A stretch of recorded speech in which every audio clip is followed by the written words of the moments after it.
What you're about to see is the farthest that humanity has ever traveled to a world, 4.67 billion miles away. This is Pluto. This footage was captured by NASA's New Horizons spacecraft when it flew the closest to Pluto.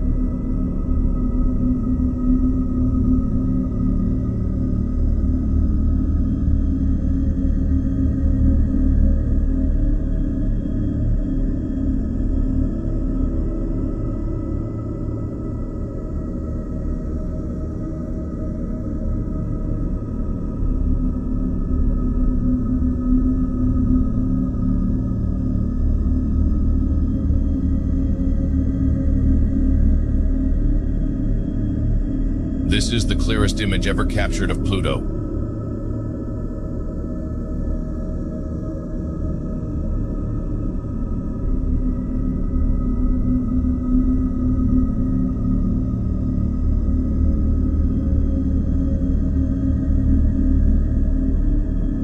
On November 3rd, 10 billion light years away, scientists witnessed a black hole is eating a star, and the light show is breaking records. Scientists just detected the biggest, brightest black hole flare ever seen, shining with the power of 10 trillion suns. Let that sink in. If you converted our entire sun into pure energy using Einstein's E=mc², that's how much power this thing is radiating. And it's been going for years. Here's what's happening. A massive star, 30 times heavier than our sun, wandered too close to a supermassive black hole. The black hole's gravity ripped it apart in what we call a tidal disruption event. But here's the wild part. The star isn't fully devoured yet. Scientists describe it as a fish only halfway down the whale's gullet. We're watching it get eaten in slow motion. Why slow motion? Time dilation. The black hole's gravity is so extreme that time itself runs slower near it. 7 years for us is only 2 years there. The flare is 30 times brighter than any previous black hole flare. And somewhere in the universe, this is happening right now.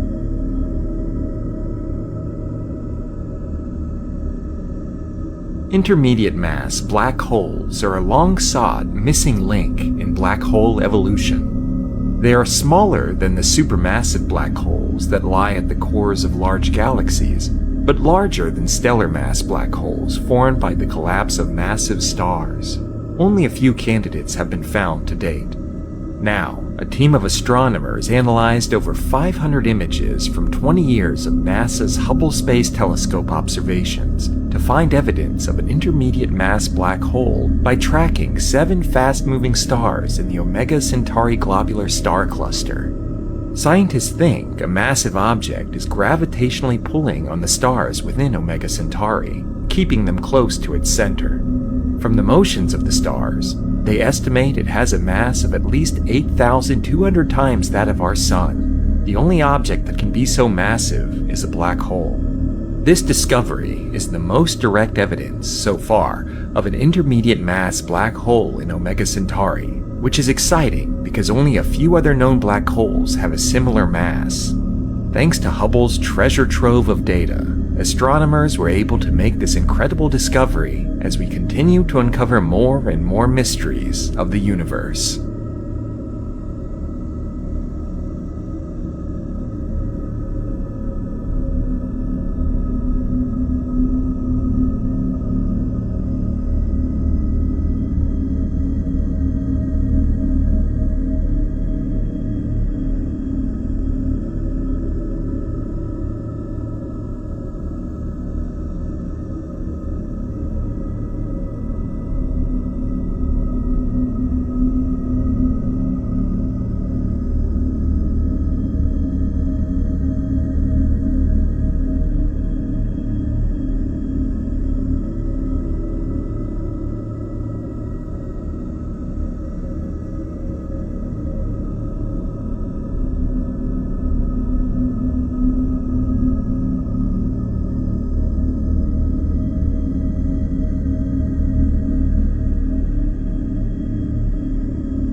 According to measurements, the Great Pyramid is the most accurately aligned structure in existence and faces true north with only 3/60ths of a degree of error.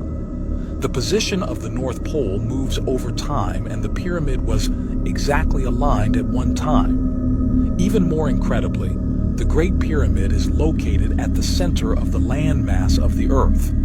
The east-west parallel that crosses the most land and the north-south meridian that crosses the most land intersect in two places on the Earth, one in the ocean and the other at the Great Pyramid. This alignment was achieved without the compass, which would not be invented for thousands of years. Such precision suggests a profound understanding of astronomy and possibly the use of star sightings or other advanced methods to determine cardinal directions with astounding accuracy.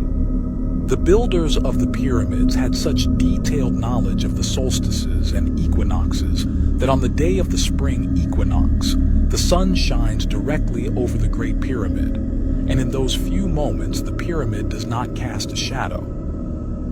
Another interesting feature is the acoustic qualities within the pyramid, particularly within the king's chamber.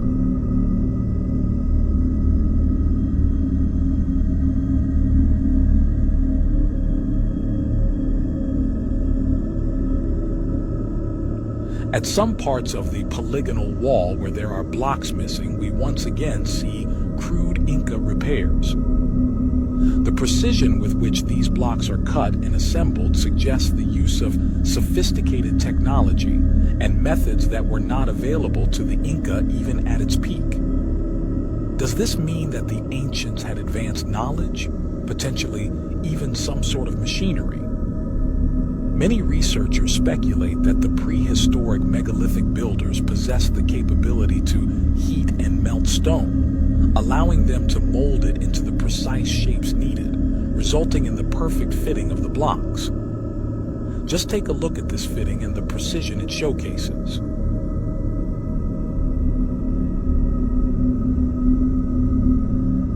In 1986, a giant claw belonging to a bird that's been extinct for over 500 years was discovered deep within Mount Owen, located in New Zealand. The claw belonged to an upland moa.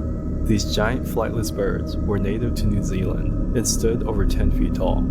The cause of their extinction is assumed to be from overhunting, with the birds officially declared extinct in 1445. What's intriguing about this find is that this 10-inch, well-preserved claw, with skin and flesh still attached, appears to have been freshly severed, even though it was later found to be over 3,300 years old. So how did this claw evade notice for so long? Some suggest it's a hoax, while others believe there's a small population of surviving moas hidden in New Zealand's remote corners, with the last claimed sighting of a moa being reported in 1993. What are your thoughts?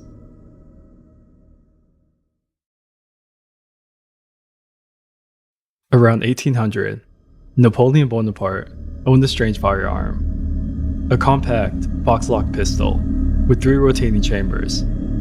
It could fire multiple shots before reloading. Was this a glimpse of revolvers before their time?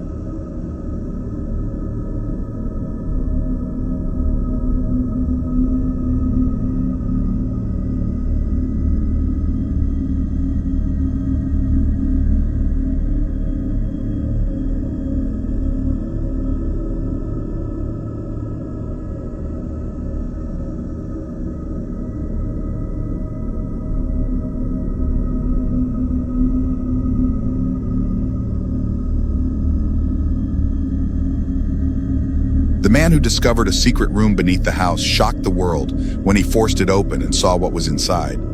Mark had bought an old house with the intention of renovating it into a warm and welcoming home.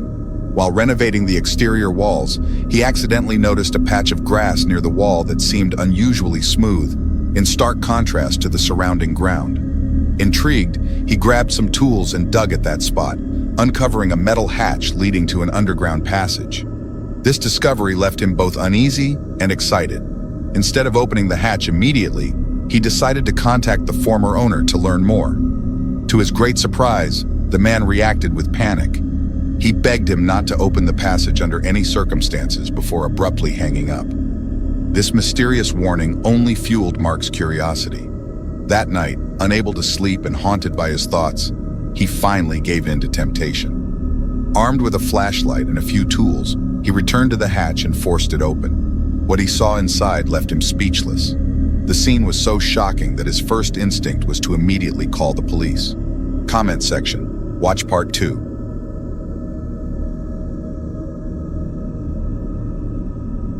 Alright, so you tell me what you're about to see ain't weird.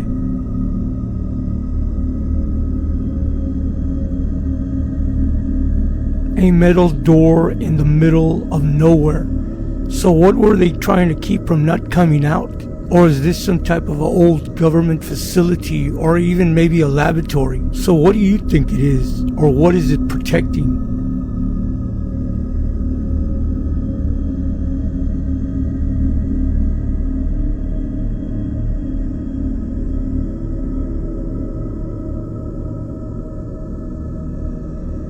So this country in Antarctica, What about it? how long has it been there? Why doesn't anybody know about this? Buddy Agarthia is at least 10,000 years old. Look, when we first encountered the continent, they were already there, right? There's really no definitive way to measure how long they've existed, but look, obviously the highest ranking intelligence authorities are well aware of this place, okay? And the restrictive Antarctic treaties are the reason nobody else is. Look, the Agarthians, they don't want us in. They live within a city built on inconceivably complex architecture, okay, pyramid-based energy systems that are reminiscent of ancient Egypt. Look, things we don't understand. We do believe that they have trade routes which lead through and beyond the ice wall, okay, connecting them to civilizations far out into the depths of the unknown lands, right? They are the bridge to a world which we have been closed off from, okay? They control the entire goddamn parameter of the ice wall. We've been studying them for decades to the best of our abilities, but it wasn't enough, and so, well, the CIA did the unthinkable, right? They captured a native Agarthian.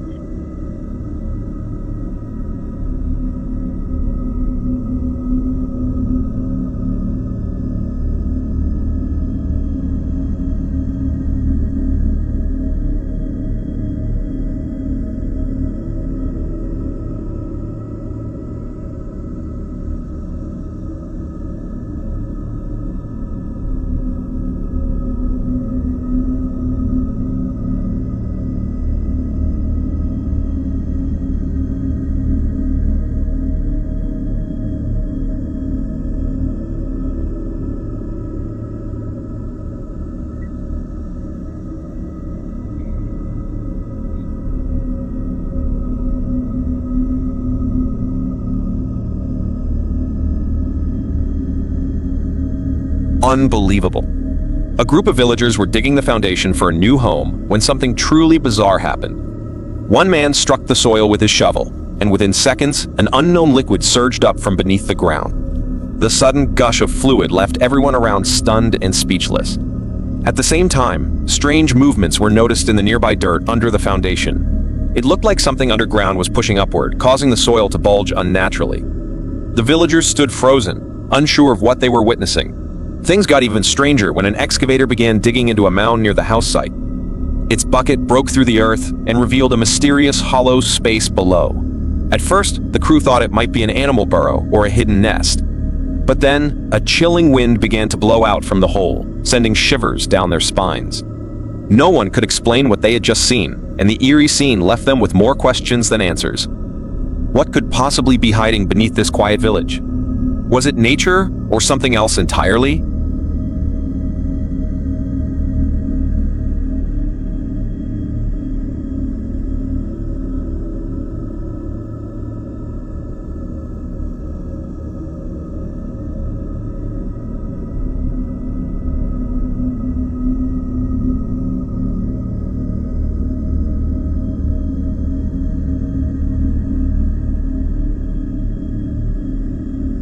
The Yangshan Quarry, located in the outskirts of Nanjing, China, is a trove of archaeological anomalies that defy conventional understanding of ancient engineering. The centerpiece of this mystery is the gargantuan megalithic block estimated to weigh 16,000 tons, making it the largest known stone ever cut by human hands. To put the enormity of this block into perspective, it is over 13 times heavier than the largest known megalithic block in the world, the one at Baalbek, Lebanon, which weighs 1,200 tons. The logistics of cutting, extracting, and transporting a stone of this magnitude are staggering to consider. With our current technological capabilities, moving a 16,000-ton block would be an impossible task, no matter how many cranes and other heavy machinery we use. So the question is, what kind of technology did this ancient civilization possess to be able to transport such enormous stone blocks? And it's evident that the massive stone block at the Yangshan quarry wasn't an isolated case. It appears that millions of tons of rock have been displaced already, leaving towering flat walls that defy traditional quarrying practices.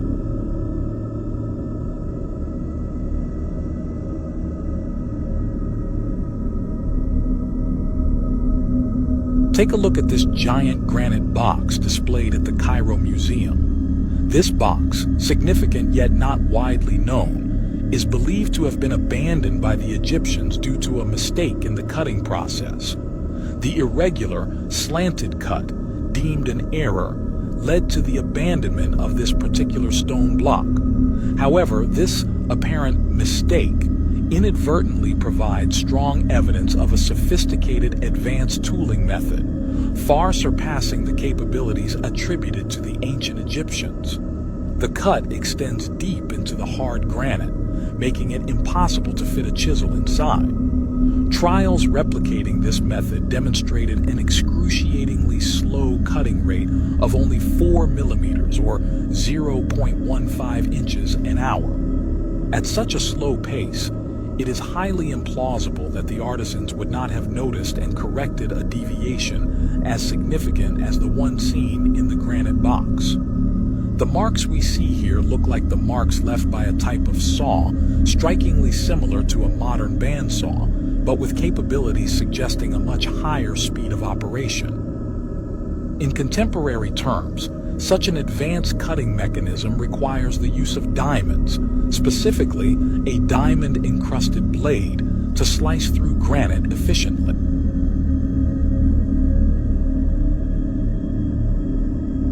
Should the interpretation of these lines as electrical wires hold true, then the spheres might actually represent insulators. This object appears to be connected to a type of battery, which in turn is linked to what seems to be a distribution mechanism. This setup echoes the circuitry designs found in vintage automobiles, particularly in petrol combustion engines, due to its simplicity and efficacy in facilitating continuous electric discharge. The hypothesis that these reliefs depict an ancient form of electrical lighting was popularized by Norwegian electrical engineer and Austrian authors Peter Krasa and Rainer Habeck. They published a book titled Light of the Pharaohs: High Technology and Electricity in Ancient Egypt.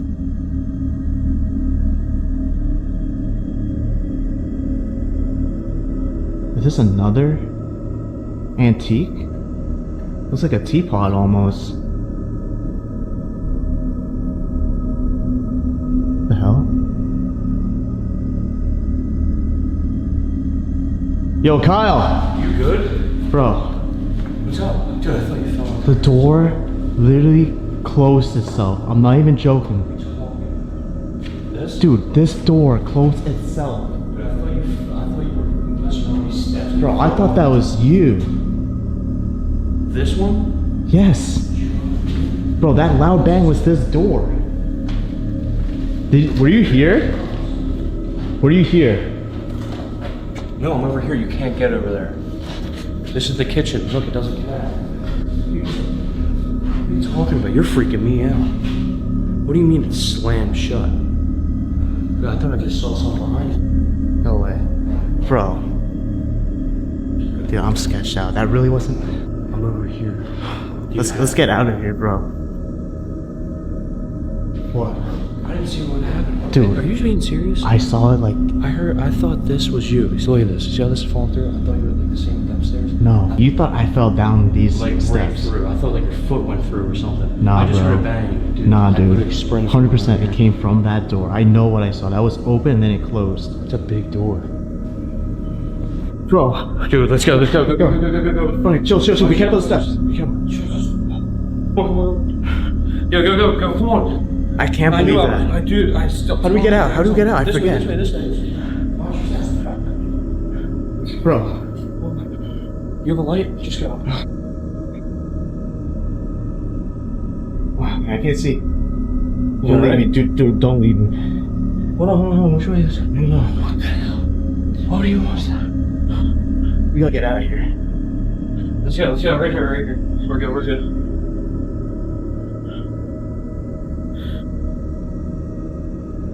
What the heck was that?